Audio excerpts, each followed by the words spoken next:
Dili lagi kanako biyaan, dili lagi kanako pasagdan. Mao ko nini usa sa mga pinakanindot nga mga pulong nga mabati nato sa atong mga minahal sa kinabuhi. Mga asawa giingnan na ba mo sa inyong bana ani dili lagi kanako biyaan? Naingnan na mo ani wa mata. Mga asawa o mga bana ha, ingna ninyo ng inyong mga kapika sa kinabuhi. Unsang gabi kamo mga magtiadson pagdog mo kanunay, ha? Laway-lawayin ninyo na inyong asawa.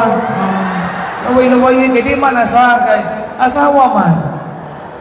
Nahunghungin ninyo inyong asawa, unsa inyong bana, di lagi kanako biyaan. Di lagi kanako pasagdan. Makaihi na sila inikadungogan. One of the most important things we can ever hear. Kami mga pare, makadungog may mga pare, gikan ninyo, labi na kamo na sa mga clusters, mo yung Father, ayaw kagulan na atong project. Mahuman lagi na Father, di lagi ka namong pasagdan.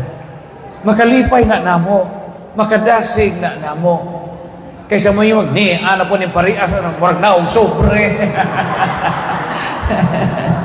Asa ni siya, na aking makawa, nagpaglaom na mo. Asa pa ingin na, Father, di lagi ka na mo bidaan, Father. Di ka na mo pasagdan, di lagi ka mapas mo aning parokya, ha, Father. Kay naami, di mi mo talikod ni mo. Isulti na. Inyong mga anak, inikaminjo, inigiyugma mo, larga nami.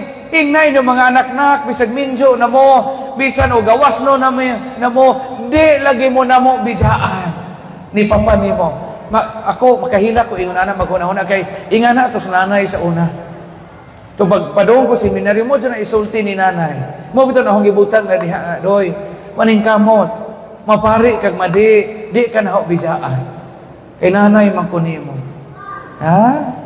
Yan anak.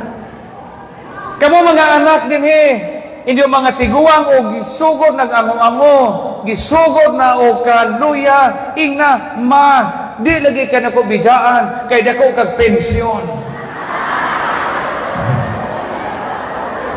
Ingna.